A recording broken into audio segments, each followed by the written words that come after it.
जन्मतिथि के अवसर पर बहुत बहुत शुभकामनाएं हैं।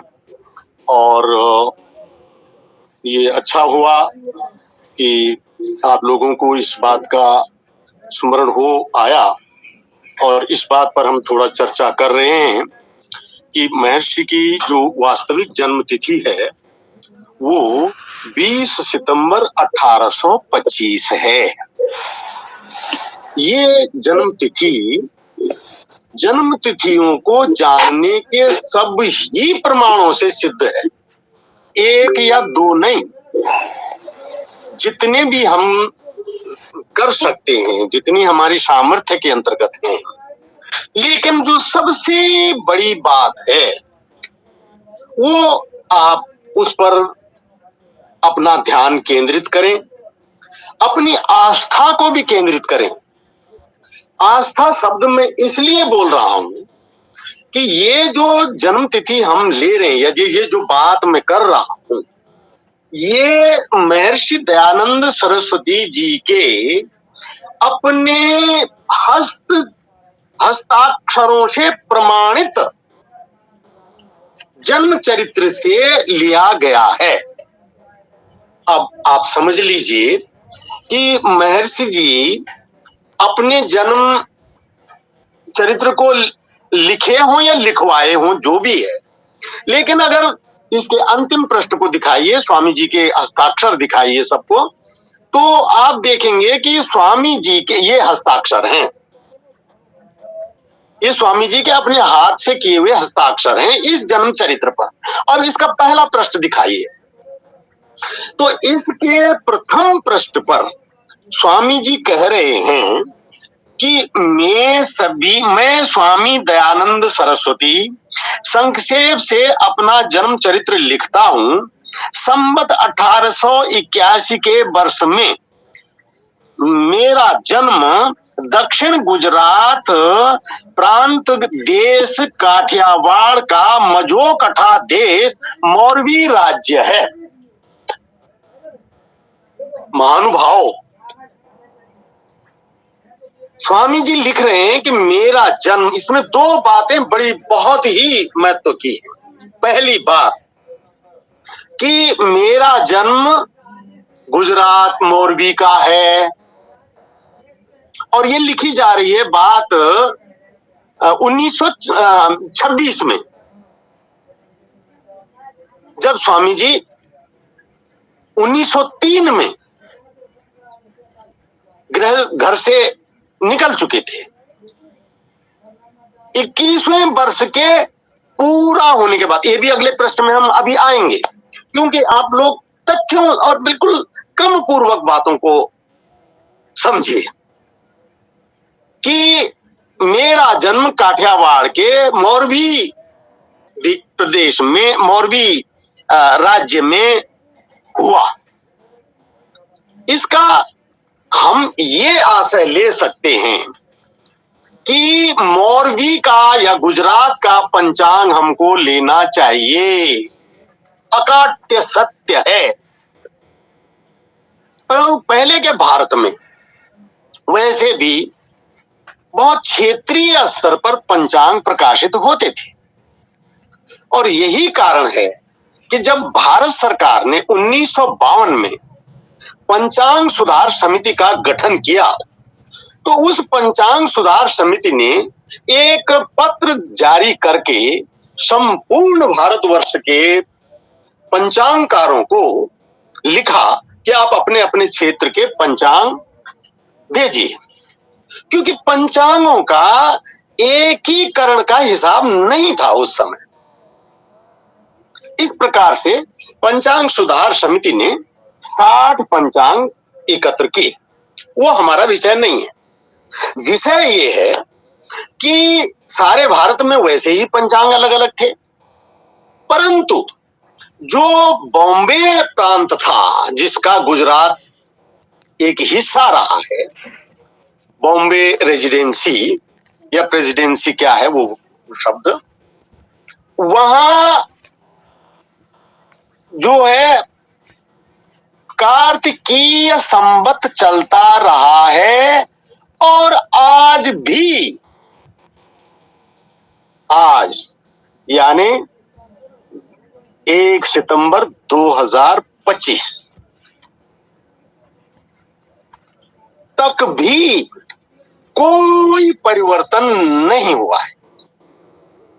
वो पंचांग आज भी कार्तिकीय संवत से चलते हैं।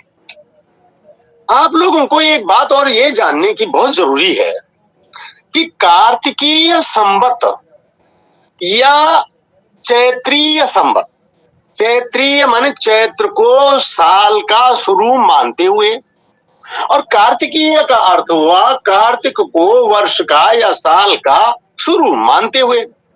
लेकिन ये दोनों ही संवत विक्रम संवत कहलाते, और इसी का भ्रम हुआ है हमारे लेखकों को।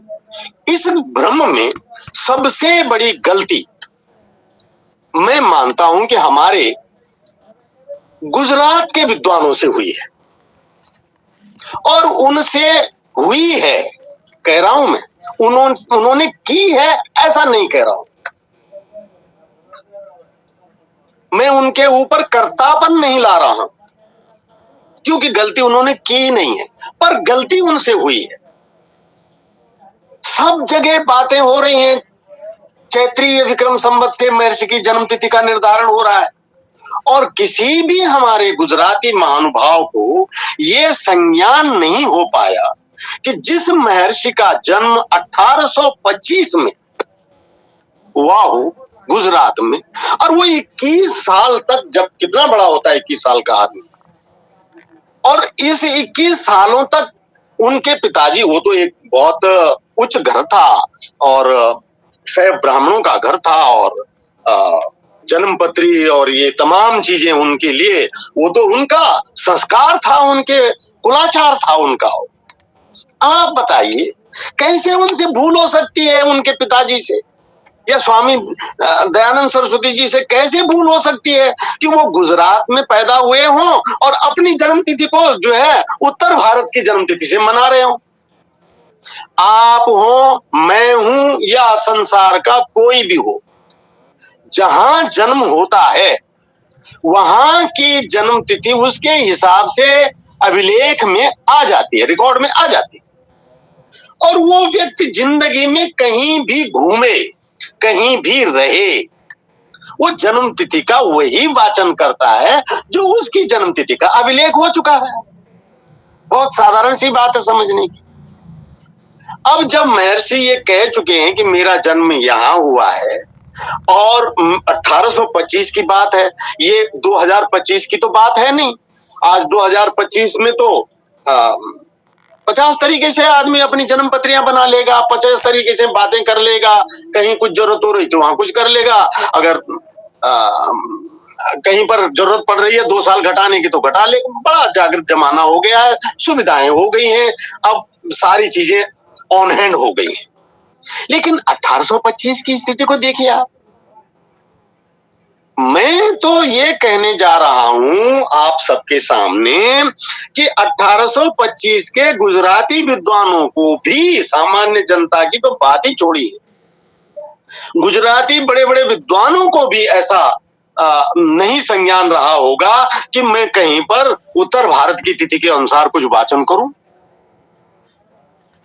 तो ये हुई सबसे पहली गलती, और यही गलती हमारे सारे विद्वानों से हुई है।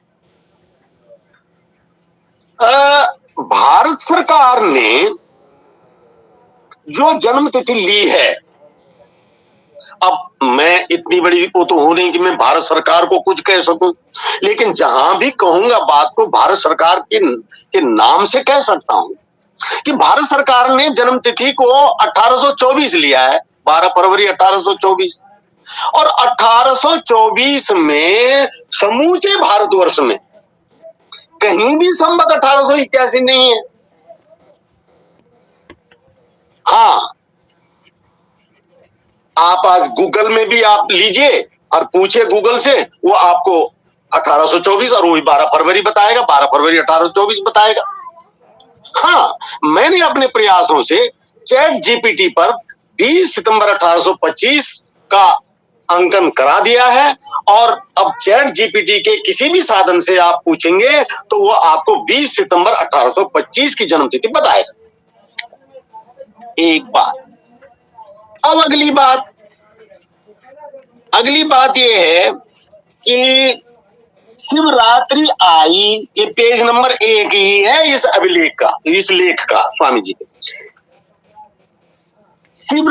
जब शिवरात्रि आई तब त्रयोदशी के दिन, जब शिवरात्रि आई त्रयोदशी के दिन, इसका मतलब ये है कि वर्ष जब 13वें वर्ष में वो त्रयोदशी आई, जब शिवरात्रि आई तब त्रयोदशी के दिन का क्या है ये, शिवरात्रि का कुछ आयोजन हुआ था उनके यहाँ। वो जो है जब शिवरात्रि आई तब त्रयोदशी के दिन, ये लिखा है। मैं इस बात को एक बहुत खास उद्देश्य से कह रहा हूं। जो हमारे जन्म तिथि के निर्धारक सामाजिक तत्व और या विद्वान जैसा भी उनका कहना है, और वो बार बार इस बात को कहते हैं कि 14वें वर्ष के आरंभ में, ये है देखिए आप, शायद इसमें हम और अच्छी तरह से पकड़ सके, 14वें वर्ष के आरंभ में जहां भी वो इस बात का जिक्र करते हैं वो लिखते हैं 14वें वर्ष के आरंभ में शिवरात्रि आई। और बड़े उसकी बात है कि वो ऐसा कहते भी हैं कि महर्षि दयानंद सरस्वती ने जहां भी शिवरात्रि का जिक्र किया है वहां 14वें वर्ष के आरंभ में लिखा। और मैं आपको ये विश्वास पूर्वक कह सकता हूं, पूरी इसे आप मेरी घोषणा भी समझ सकते हैं कि आप एक जगह पर भी स्वामी जी का लिखा हुआ या कहा हुआ नहीं बता सकते हैं जहां पर उन्होंने कहा हो या लिखा हो 14वें वर्ष के आरंभ में। ये भाषा कहीं नहीं लिखी। फिर भी अब वो 14वें वर्ष के आरंभ में कहने से उनका एक प्रयोजन सिद्ध होता है, और उस प्रयोजन के लिए वो उस बात को लिए हुए हैं। अब आइए तीसरे बिंदु पर। तीसरा बिंदु है और वो है पृष्ठ संख्या 3, इसी लेख का पृष्ठ संख्या 3। इसमें स्वामी जी कहते हैं कि मैं गृहस्थ आश्रम करना नहीं चाहता था, पिता ने मुझे बुला के विवाह की तैयारी कर दी, तब तक 21वां वर्ष पूरा हो गया। जब मैंने निश्चित जाना कि अब विवाह किए बिना कदापि नहीं छोड़ेंगे, फिर गुपचुप संवत 1903 के वर्ष में घर छोड़ के संध्या के समय भाग उठा। ये भाषा है, यानी कितनी उसमें है महर्षि कि मैं तो बस मेरा 21वां वर्ष पूरा हुआ और मैंने समझा कि अब देखिए यहां पर कई बातें मिल रही हैं। एक तो ये है कि 21वां वर्ष भी पूरा हो गया। अब अगर आप चैत्रीय संवत लेंगे तो 21वां वर्ष अलग होगा, और अगर आप कार्तिक आदि संवत लेंगे तो 21वां वर्ष अलग होगा। मैंने ये देखा कि उनका 21वां वर्ष 1846 में पूरा हो गया, और ये जो 1903 है ये अक्टूबर 1946 में शुरू हुआ है, जिसको हमारे विद्वान फरवरी में दिखा रहे हैं, क्योंकि वो फरवरी में जो है वो उत्तर भारतीय जो चैत्रीय संवत है वो पूरा हो जाता है। अब देखिए कितना बड़ा मैं इसे अपराध शब्द कह सकता हूं, कितना बड़ा अपराध हो रहा है कालगणना विषय में। स्वामी जी 21वां वर्ष भी पूरा हो गया, तो ये 21वां वर्ष जो है ये भी तो आपको कार्तिकीय संवत से लेना होगा ना, जो 1846 में शुरू हो रहा है। 1825 में जन्म हुआ, 1846 में कार्तिक शुक्ल प्रतिपदा में 1903 शुरू हुआ। तो 1903 में स्वामी जी घर से निकले थे।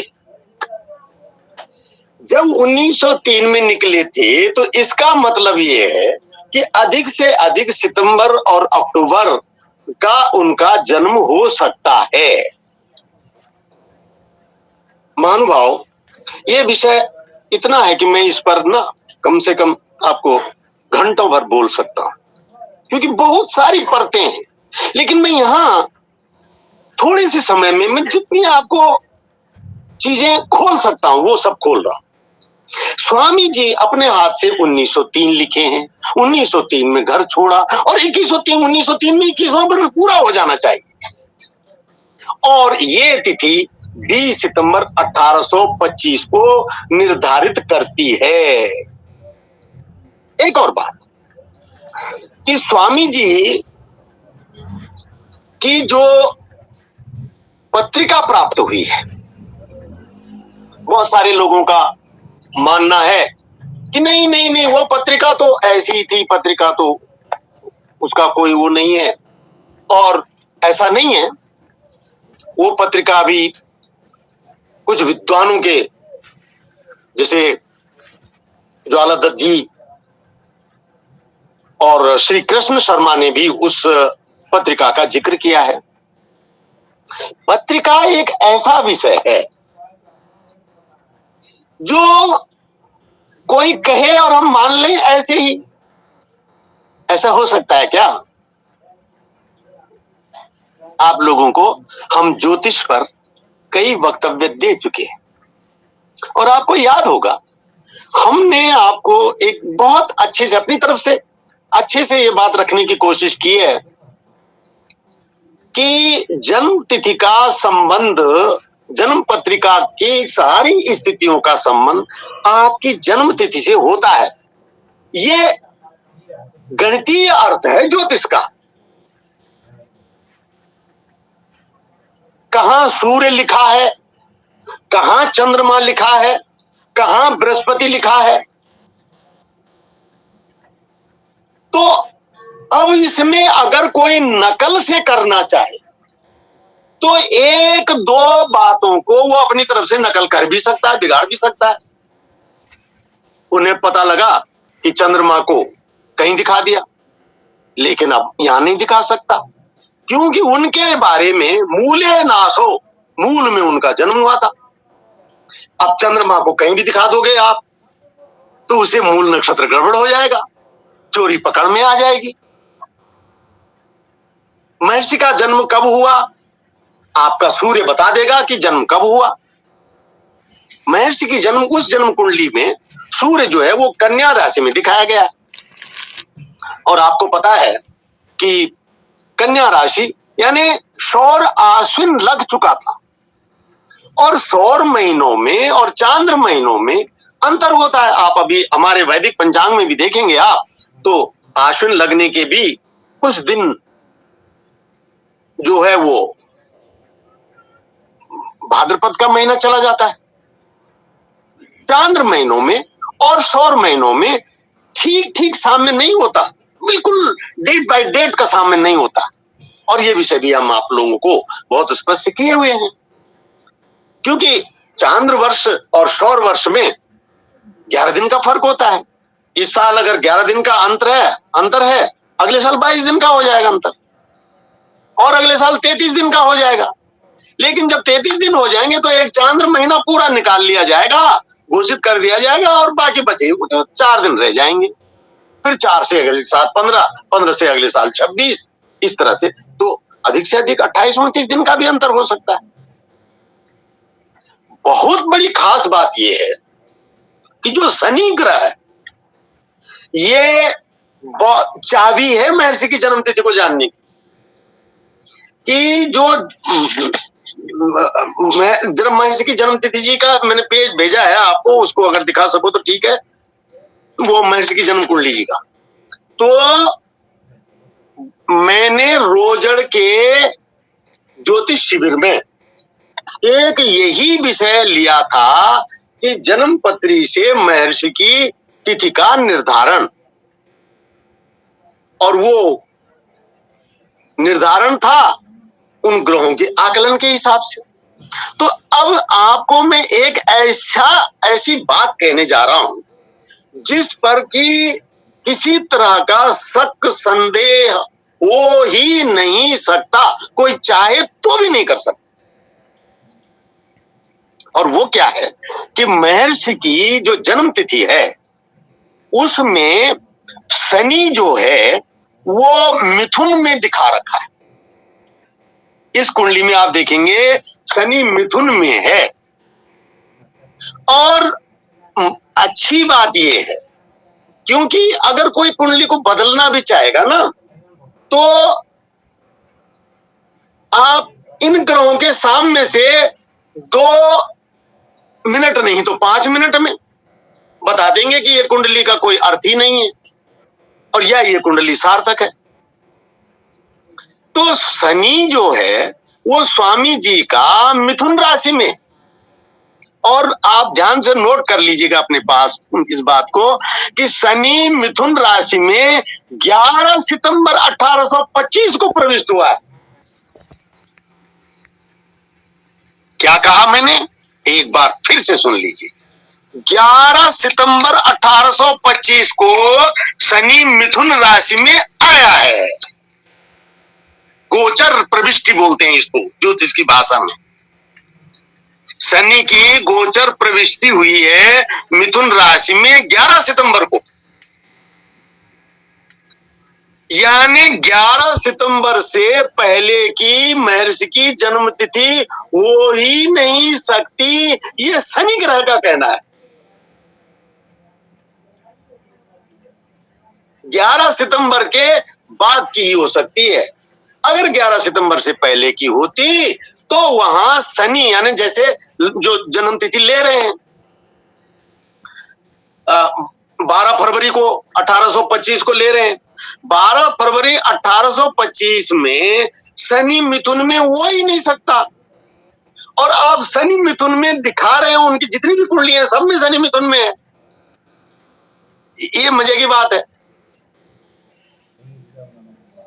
क्योंकि और उस समय जिस समय की ये बातें की जा रही हैं, कुंडली की पत्रिकाओं की बातें जबकि ये की जा रही हैं, उस समय इतना आसान नहीं था। बहुत बिरले लोग जन्म पत्री की गणना को जानते थे, बहुत बिरले लोग, आज की तरह नहीं। और आज भी जन्म पत्रिका की सही गणित को जानने वाले बिरले ही हैं। लेकिन जन्म पत्रिका के नाम पर जो मूर्ख बना सकने का जो हिसाब किताब है वो करने वाले आपको बहुत मिल जाएंगे, बेशुमार हिसाब से मिल जाए। तो महानुभाव, आपको ये एक अलग प्रमाण प्राप्त हुआ है कि महर्षि की जन्म तिथि किसी भी तरह से 11 सितंबर 1825 से पहले की नहीं हो सकती है। इसी तरह से हमने उनके सारे ग्रहों का आकलन करके, और मेरे पास जब सबसे पहले, क्योंकि मैं पहले उनकी 12 फरवरी वाली जन्म तिथि को ही मानता था, क्योंकि मेरा इस विषय में कोई खोज नहीं थी, कुछ भी नहीं था।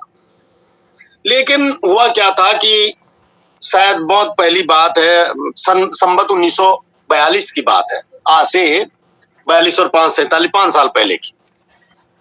भोपाल में आदित्य मुनि जी हैं और उन्होंने इस विषय में काफी काम किया। तो उन्होंने महर्षि की जन्म तिथि पर मेरे से ज्योतिषीय समर्थन मांगा कि ज्योतिष के माध्यम से आप इसको पत्रिका का क्या निर्धारण करते हैं, ऐसा उन्होंने मांगा महर्षि।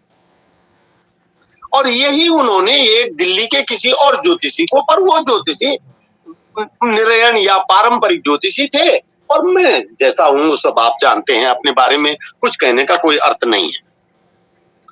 तो मुझे बड़ा आश्चर्य हुआ और वो ये जन्म तिथि निकल आई। भाद्रपद महीने की शुक्ल पक्ष की 9वीं तिथि उनकी निकली, और ये जन्म तिथि भाद्र शुक्ल नवमी का स्वामी जी ने बहुत जगह जिक्र भी किया है।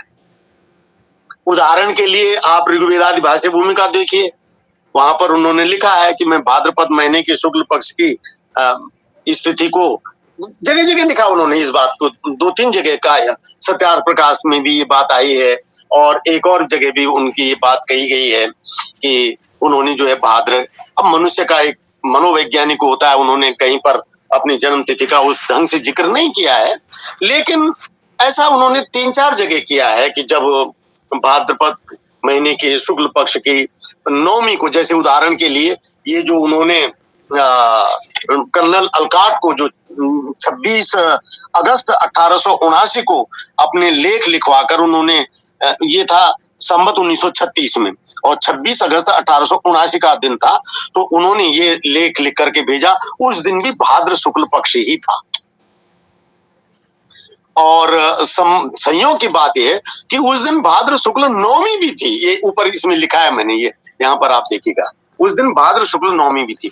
मैं ये इस बात को प्रमाण के तौर पर नहीं कह रहा, ये जो मैं भाद्र शुक्ल स्वामी जी ने 3-4 जगह लिखा है, जिक्र किया है, तो मैं इसको प्रमाण के तौर पर नहीं कह रहा हूं, पर मैं एक बात जरूर कह रहा हूं कि मनुष्य का कुछ एक मनोवैज्ञानिक होता है अपने माता पिता के प्रति, अपने देश के प्रति, अपने जन्म तिथि के प्रति, अपने भाई बहनों के प्रति एक कुछ लगाव होता है, और अगर कहीं पर मौका मिलता है तो वो फूट पड़ता है। ऐसा मैंने उन लोगों के पास भी देखा है जो लोग इस बात का तर्क देते हैं कि भाद्र शुक्ल लिखा है स्वामी जी ने, तो इससे उनकी जन्म तिथि का कैसे आशय लिया जा सकता। ऐसे कहने वाले लोगों ने खुद अपनी जन्म तिथि पर कुछ कार्य किए हुए मैंने देख लिए। मैंने उन लोगों को देखा है, वो ग्रंथ लिखते हैं तो उस ग्रंथ में वो अपने बारे में जो कुछ भी लिखते हैं उसमें अपनी जन्म तिथि का उल्लेख करना नहीं भूलते हैं कि मेरा जन्म इस स्थिति को यहाँ हुआ है। और स्वाभाविक है, मैं इसको उनकी बुराई के रूप में भी नहीं गिन रहा हूं, स्वाभाविक है। लेकिन अगर ये इनके लिए स्वाभाविक है तो एक मनुष्य के नाते स्वामी जी के लिए क्यों नहीं स्वाभाविक है। इस प्रकार से मैंने आपको ये कई तथ्य स्पष्ट कर दिए हैं और मैं पूरी तौर से आश्वस्त हूं कि महर्षि की जन्म तिथि को 12 फरवरी 1824 जो भारत सरकार ने ली है नितांत व्यर्थ है। इसका कहीं से कहीं तक कोई उसके साथ संबंध नहीं है। और मैं तो यहां तक कहना चाहूंगा, क्योंकि मेरे पास 2-3 बातें और हैं कहने के लिए, कि सार्वदेशिक सभा ने बहुत पहले ये निर्धारित कर लिया कि 12 फरवरी 1825 जन्म तिथि है, और 12 फरवरी को निर्धारित करने के बाद तब वो विद्वानों के पास दिखा रहे हैं कि भाई करो इसका कुछ, देखो कैसे कैसे है। अब वो विद्वान लोग उसको पुष्ट कर रहे हैं, हाँ महाराज यही सही है, और ठीक है। उसके बाद अध्यक्ष जी कहते हैं ठीक है, मैं जो है इसको प्रचारित कर देता हूं, इस पर घोषणा पत्र निकाल देता हूं। मैं व्यक्ति विशेषों का नाम न लेना चाहता और ना मेरा कोई वो है। मैं सिर्फ ये कह रहा हूं कि ये गलती सबके स्तर पर हुई है। जिन विद्वानों से पूछा गया उनके स्तर पर भी हुई है, सार्वदेशिक सभा के स्तर पर भी हुई है, हर किसी के स्तर पर हुई है। और अगर ये गलती हुई है तो हम तो महर्षि दयानंद सरस्वती के चेले हैं। हमारे लिए तो सत्य का महत्व है, हमारे लिए तो वेद का महत्व है, वेद में सत्य का महत्व है। कोई भी चीज हमको सत्य से के साथ स्वीकार करनी है।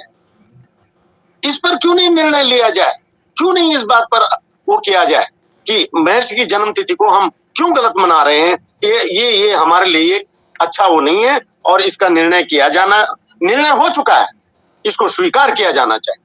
हाँ, इसको स्पष्टीकरण के लिए, इसके सत्यापन के लिए अगर सभाएं बुलानी है, आयोजन करने हैं, तो बुलाइए, आयोजन कीजिए, देखिए। लेकिन ये निश्चित है कि महर्षि दयानंद सरस्वती को प्रमाण मानते हुए 20 सितंबर 1825 महर्षि की जन्मतिथि है। अगर हम ये जन्मतिथि को नहीं मानते हैं, उनकी जन्मतिथि को कार्तिकीय संवत के अनुसार 1825 संवत 1881 नहीं मानते हैं, तो इसके दो अर्थ हैं कि हम महर्षि दयानंद सरस्वती की बातों को प्रमाण नहीं मानते और हम महर्षि दयानंद सरस्वती को कि किसी भी मतलब की बातों के ऊपर विश्वास नहीं करते। ये दो बातें। क्या आप चाहेंगे कि हमारा परिचय समाज में इस तरीके से जाए? और क्या आप चाहेंगे कि महर्षि दयानंद सरस्वती अपने कर कमलों से कुछ लिख गए हो हमारे लिए और हम उसे झूठ का तमगा पहनाएं? क्या आप चाहेंगे? मैं पूरे विश्वास से कह सकता हूं कि आप कभी नहीं चाहेंगे। मैं इस विषय को अब यहीं पर पूरा कर रहा हूं।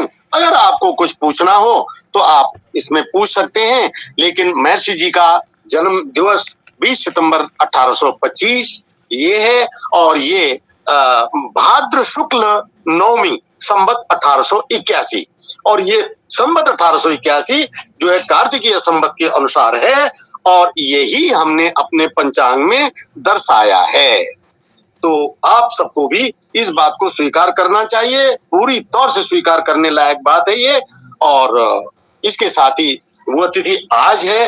हाँ, ये जरूर है कि हमारे वैदिक पंचांग के अनुसार ये 1800 जो ये तिथि है ये आश्विन मास में आती है। ये पंचांग संशोधन का विषय है वो वही तिथि, परंतु जो वैदिक पंचांग के अनुसार जो मास गणना में अंतर आ रहा है और वो भी क्यों, किस तरह का अंतर आता, कैसे आता है, इस विषय पर फिर मैं आपको आगे भी कभी कहने का मौका मिलेगा तो इसे मैं सिद्ध करूंगा। पर आज की बात यहीं पर मेरी पूरी होती है। आप उसे देख सकते हैं और इस संदर्भ में हमारा एक लेख है जो मैं अभी इसके बाद आज आपके ग्रुप में पोस्ट कर रहा हूं।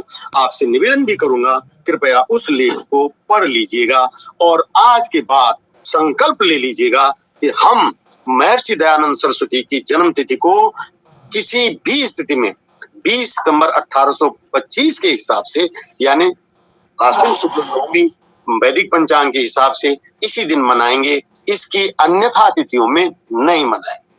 आशा है सभी लोग मेरी बातों पर ध्यान देंगे। जो विद्वान 12 फरवरी 1825 की बात कर रहे हैं उनसे भी मेरा विनम्र निवेदन है, कृपया इस झूठ को बाहर फेंकें, इस पर अपना मोह मत जमाएं।